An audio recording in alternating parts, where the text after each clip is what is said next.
gracious me!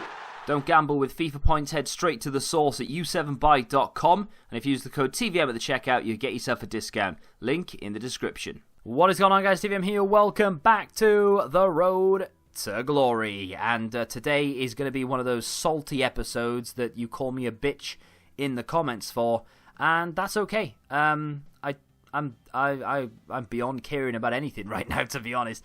This is the final game of Weekend League. You'll see, but it's the final game of Weekend League in FIFA 19 that I played. You'll see the rest of the footage either in today's video or tomorrow, spread across some discussion points that we'll go over. I'm sure people will have plenty of things to say about what I'm about to discuss in this video. But this game was the straw that broke the camel's back in a way. And it is kind of double standards in a way, because I score 3 goals in this game and my opponent scores 3 goals. And all 3 of my goals are crosses, but all 3 of his goals are kickoff goals. Now, this is where the double standards come in, because I feel like crosses are, even though it's AIDS, and I 100% agree with you that it's a broken mechanic, it's still a legitimate way to score a goal that can be stopped. I don't concede many crosses myself because there's one, bang, I know how to defend them. Now, they're not all defendable. You do get the odd one that literally isn't defendable and there's nothing you can do about it. However, you can stop the cross, and there is nothing in this game stopping you from stopping the cross. People will bang on about how the El Tornado is a broken animation where you can't stop it. My opponent then, right, maybe he couldn't have stopped Ronaldo because Ronaldo's broken, but he could have stopped the cross by not committing both of his men to the front side of Gareth Bale. If one of them had hung back a little bit, the flick over his head wouldn't have been an easy cross for Bale. It would have been intercepted, there would have been a deflection, blah, blah, blah. He could have stopped that cross.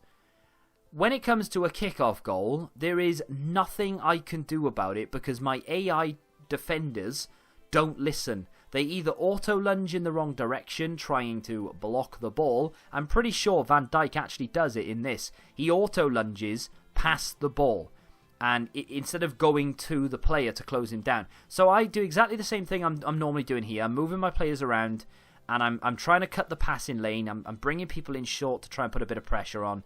And I've dropped all the way back for some reason. There's an auto lunge. It's Blanc. He auto lunges for absolutely no reason whatsoever. I'm not even controlling him. He literally lunges. Maybe it looks like he's trying to stop the shot. He's nowhere near it. He could close it down and have a better way of maybe blocking that. And the goalkeeper is a bit, all over the place. It's not a normal shot. If he did that now, it wouldn't go in.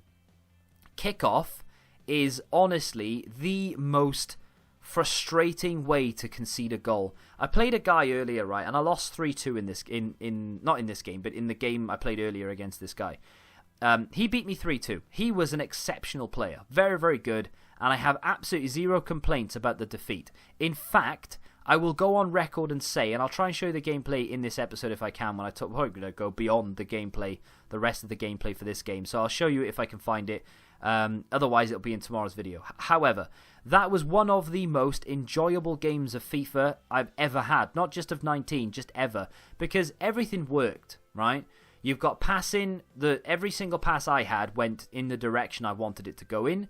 You could tell it was the same for him because his pass accuracy at the end of the game was like 92%. Mine was about the same. I think it was 1% either side. One of us beat the other one. I don't remember what it was. Well, I'll probably show you in the stats. But either way, passing worked. It was responsive.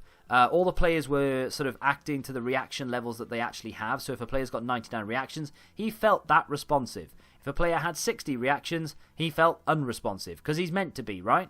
But everyone did what they were meant to do. Passes were going where they were meant to go, and the game didn't feel like I was stuck in a bucket of custard. It was good, but I lost. But I still enjoyed myself, and I'm still calling it one of the best games I've ever played. And I lost. So there's nothing biased about what I'm saying in the fact that I hate this game because of how inconsistent it is and the fact that kickoff goals exist. In that game, I lost 3-2. All 5 goals were either, they were a combination of first-time shots and headers from crosses. His goals and my goals. I think I scored 1 header and 1 first-time shot, and he scored 2 first-time shots and a header. And I didn't have a problem with anything I scored. I'm guessing he didn't have a problem with anything that he scored or vice versa. Because, again, it was an enjoyable game. It worked. And that's just the way FIFA is. Crosses are overpowered. Deal with it. First-time shots are overpowered. Deal with it. Can you defend them? Of course you can. There's an instance in here where my opponent has a cross. And I defend it with Van Dijk. Because I know exactly how to defend crosses. I score them often enough. I know exactly where my players need to be to stop the cross. If I can't stop the cross, then I know how to defend the cross. This may very well be it. No, it's not. We may have already seen it. I'm not sure. But either way, you can stop a cross. You can defend a cross. There are some that are a little bit sort of undefendable, and that's fine because they are overpowered. But you can. I mean, look at that for a pass. It's just not what I've done. You can stop any cross. Whether they do the El Tornado animation, it doesn't make a blind bit of difference. I do it all the time and get pushed off the ball by my opponent and the referee says play on. So that's not a problem.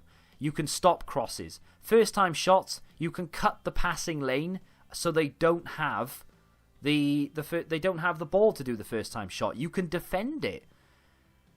Can you defend a kickoff goal? No.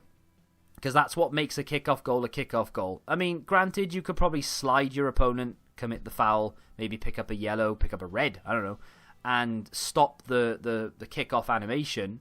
But the unfortunate thing about a kickoff goal is that your defenders don't listen to you. The AI-controlled defenders don't move. They stand still, and they don't press. They don't attack the ball. They don't lunge in the right direction. They're just...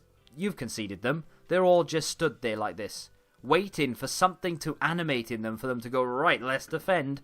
It doesn't make any sense whatsoever, and it's just indefensible. You cannot defend against it unless you commit a foul or your opponent just doesn't take advantage.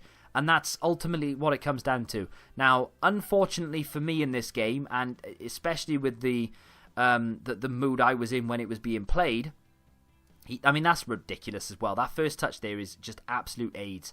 There's no way a 95 rated team of the season card like Timo Werner should be taking a touch that heavy. He should have scored there, just no two ways about it. I've gone up the other end and scored, and I can imagine how livid he is.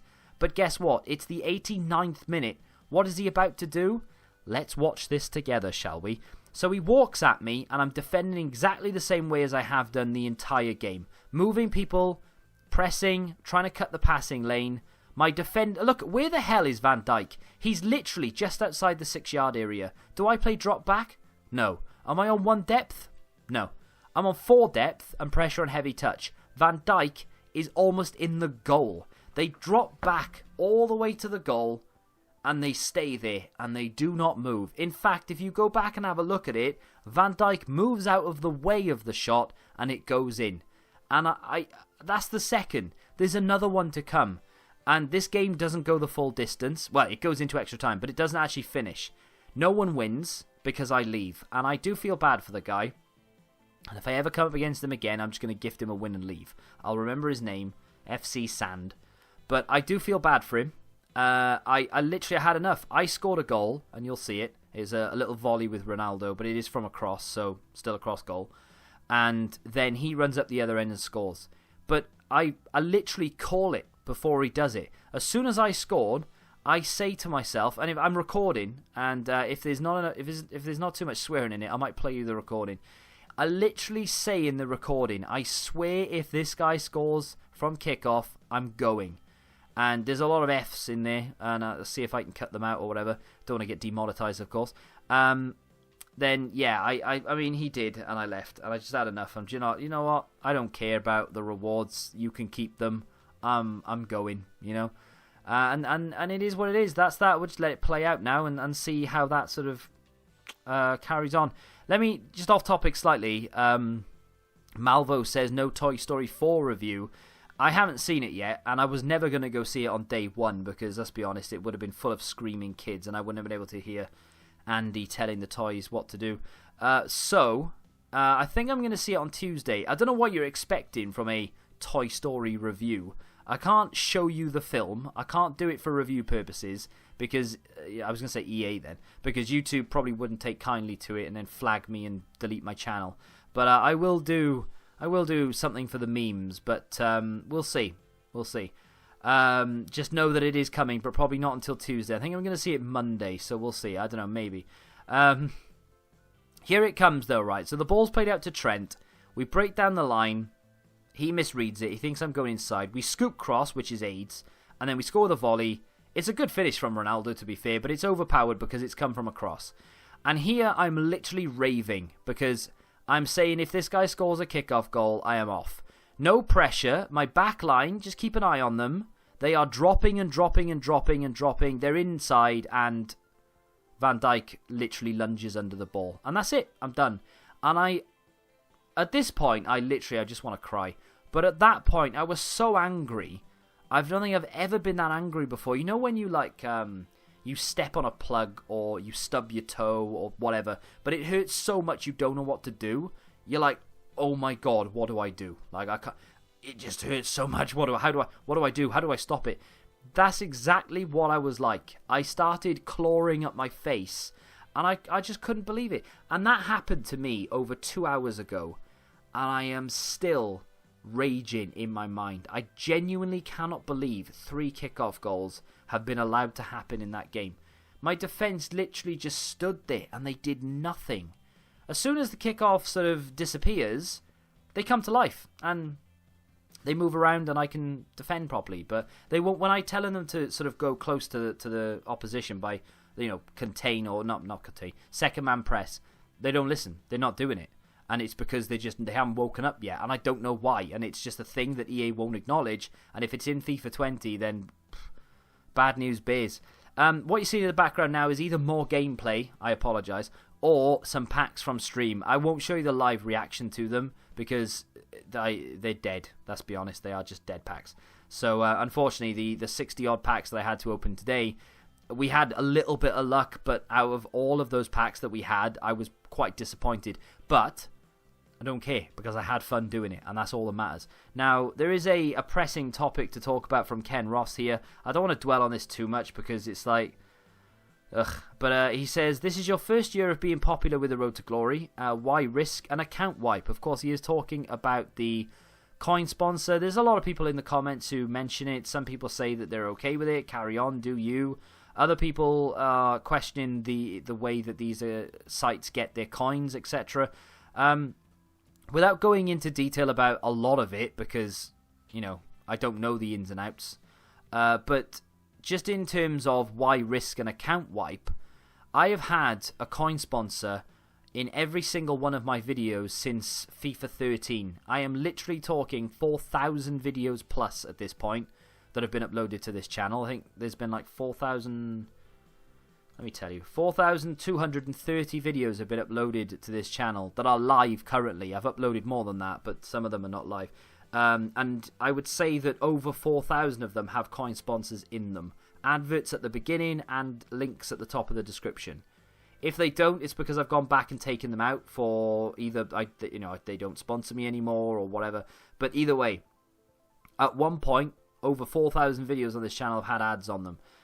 For coins, and even every single video in FIFA 19 has as well. It's more predominant now, it's far more noticeable. It is hidden in a few seconds into the intro, so there is that. But ultimately, yeah, I do have a coin sponsor on the channel. Am I worried about getting coin wiped? No. Have I ever been coin wiped? No. I've not been banned from promoting coins. I've not been banned from buying coins. I know some people have. I'm not saying it's impossible to be banned for either, because you can, 100%. But touch wood, I've been lucky, I guess. I used to cover my team name and stuff. I don't anymore.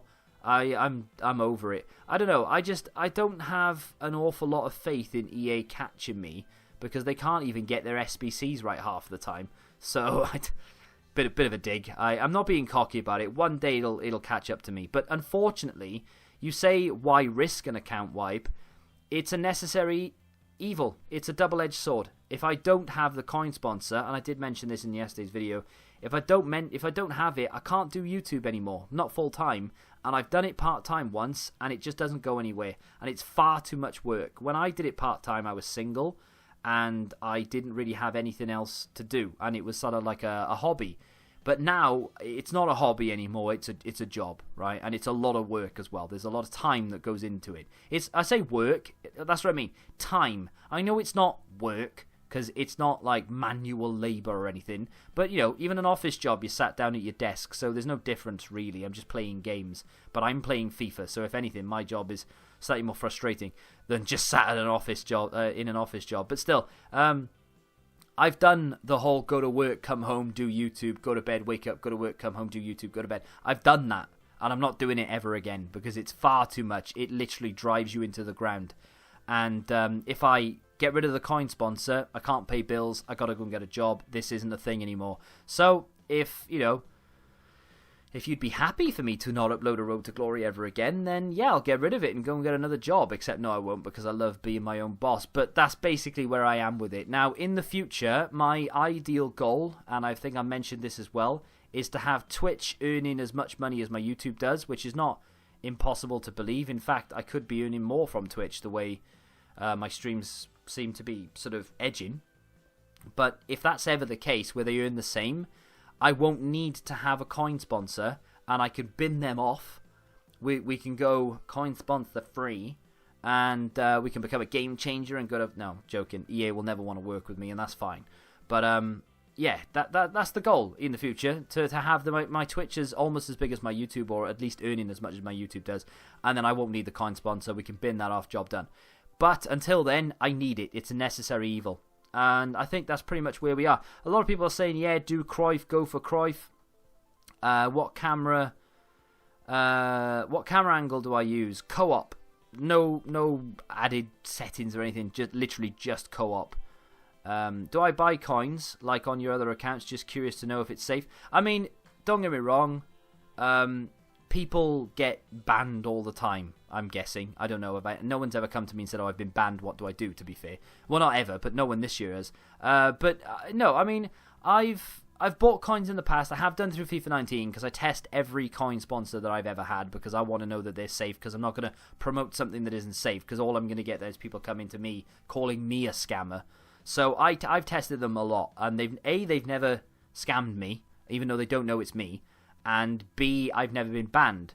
But I'm not saying you will never get banned. I'm sure there is a chance of you getting banned. The best way to avoid it is to get your coins, tie them up in a player, because you don't get banned, you get coin wiped first and foremost. So tie all your coins up in a player you know is not going to lose value. A high-end FUT birthday card, Bale for instance, is never going to drop below £1 million. So I've got 1.3 million coins tied up in my Gareth Bale. But if I was to ever get coin wiped, guess what? I can sell him, get the coins back, happy days, partay. Do you know what I mean? So that's a safe way of doing it. But hey, there are a lot of other people. Buying coins isn't wrong. What's wrong is that EA ban people for that just because they're losing money. I mean, I get it. I don't know if I was EA, would I ban? I don't know. I probably would, because I want them to buy FIFA points. I don't want them to go to third party. But then if you've got an in-game currency, it swings and roundabouts. But it's EA's game. They can do what they want. I'm not, arguing that they ban people and it's wrong. They're trying to make money at the end of the day. They're a business, and yeah, it is what it is.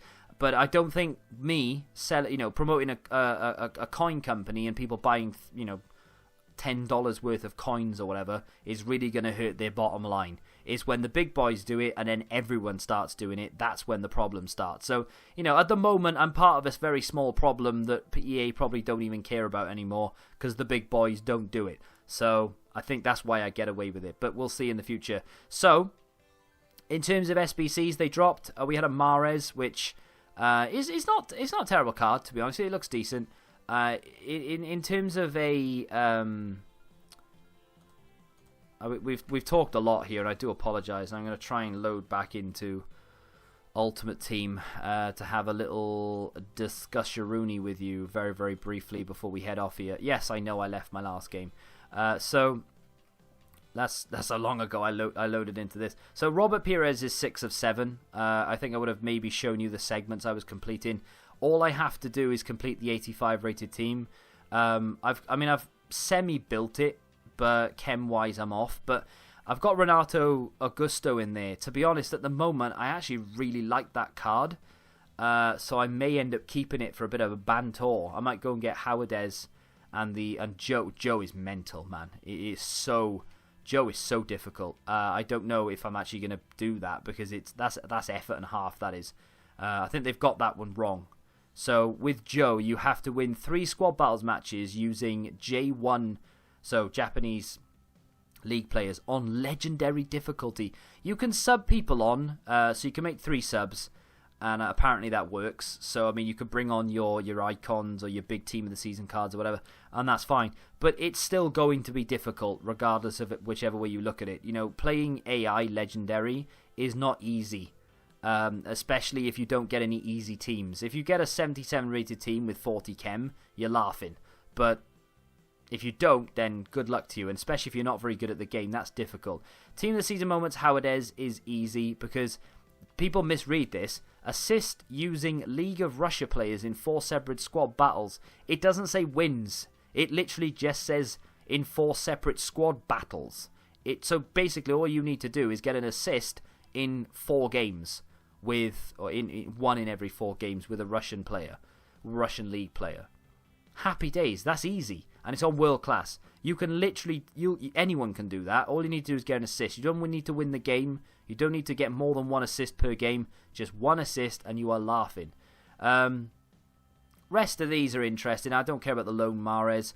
The foot swap players I'm not that bothered about. This is brilliant. Win 4 rivals matches using 9 players who were not bought off the market, so basically first owner players, to earn a jumbo rare players pack, which is a 100k pack. The beauty of this is I am going to need to play rivals to get my points up because I'm done with weekend league forever. I'm going to need to play rivals this week to make sure that I finish rank 2. The other beautiful thing about it is you need to use 9 first owner players.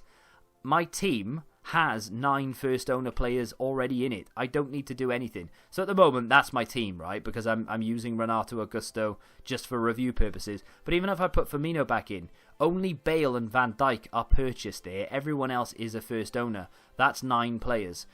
Brilliant. So all I need to do is go and play with my normal team in rivals that I had to do anyway and win them, and I'm going to get that 100k pack. So that's not going to be too much effort for me because it's something I had to do anyway. So that's pretty damn cool. In terms of that Mahrez, I'm not quite sure how much he's coming in at, and I can't be bothered to open Footbin to have a look. I will complete Pires with Howardez, maybe Joe, and a few other players dotted around. Then I'll put Pires straight into Cruyff, and we'll open that pack as well. I'll probably do that either tomorrow or whenever we get those cards. Today, wait, what am I in? Looking for Mahrez, I don't know where the hell I was going. There's Mahrez. I mean, that card is a little bit nutty, right? 5-star, 4-star, left-footed, medium, 5'10". We had this, remember, as a red pick back in the day. Seems like so long ago now. Literally hundreds of episodes ago. But it was a very good card back then when first-time finesses were a thing. Now, I don't know how that would fare. But, I mean, it's still a very nice-looking card. The issue with it is, initially, it looks expensive. 84 with 2 informs, 86 with 2 informs, or 2 team of the seasons, which I actually quite like. They are sort of... they're relieving the inform market, because they ask for informs on everything. What we need is a repeatable inform SPC. Whether we get one of them or not, I don't know. Same thing again there, 86 rated team of the season, inform, whatever. And then finally an 88 rated team, which is the big boy. Do you know what? I am going to go look. Screw it. Let's find out. This could be a really long episode, but to be honest, I'm alright with it, because I ain't starting this again. So it's coming in at around 630k, which, to be fair, if that was a 93 rated team of the season card on the market, it would probably be worth about 400k anyway. Maybe a little bit more. So the fact that you've got to pay 630 for it and it's untradeable is a little bit harsh. But I do have a funny feeling the packs you get back for it are going to be good, right? So you get oh my god, maybe not. 45k pack for an 88 rated team. What's wrong with you? 50k pack, great. 55, what? I mean, yeah, they're alright, I suppose. They're nothing fantastic. It's a shame they don't give you a 100k pack for the 88 rated team. I think that would have been worth it. But I don't know. If you want him, go for it. If you don't want him, leave him alone. And I think that's it. Now, Awar is a card that I would have loved to have completed because he's just phenomenal. Unfortunately, I don't have it. I just don't have what it takes to get it done. An 86 rated team with 2 informs, didn't pack enough.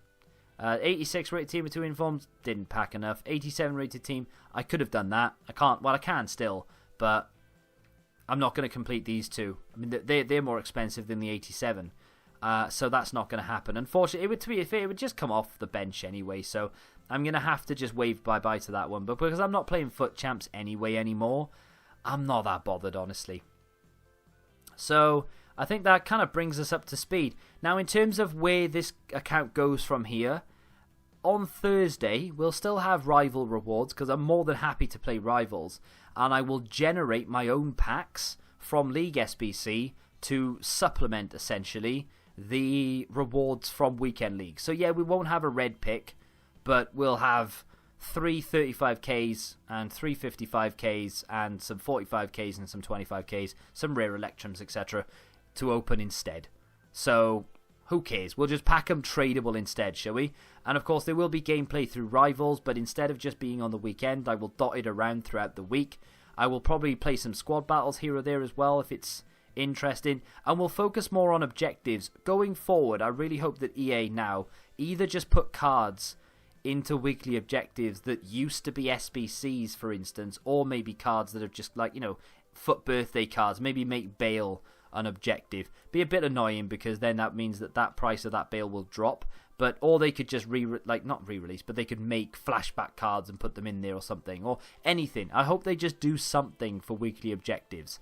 And then maybe we just work on them all week and just start to really build up the team and just play for a bit of fun. As soon as we can get Johan Cruyff in there, I'll be so much happier with that team.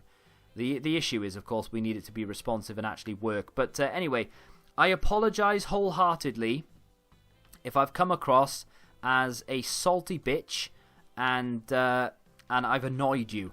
But unfortunately, I am so upset that literally my favourite game of all time is angering me and getting to me and just isn't playable half the time. It just makes me it's upset. It is. I'm not being a bitch about it, and I owe EA a lot for basically a career that they've given me. However, I love this game and it's trash. Apart from the menus, the gameplay is just trash and it's sad. And I can only hope FIFA 20 is an improvement. But for right now, that's the end of this episode. Tomorrow we'll talk about, if you want to ask me questions or talk about your own experiences in the comments of tomorrow's video, or comments of this video, I will pick them out. We'll talk about them in tomorrow's video over the gameplay that I've gathered. We'll talk about whatever other SBC they drop, potentially at 6 o'clock. And I may or may not complete Robert Pires. And we'll maybe put that into Cruyff and you'll see the packs and everything from that as well. So that's going to do it for today. If you have enjoyed it, smack a like on it, leave a comment, subscribe to the channel if you're new, of course. And until the next time, goodbye.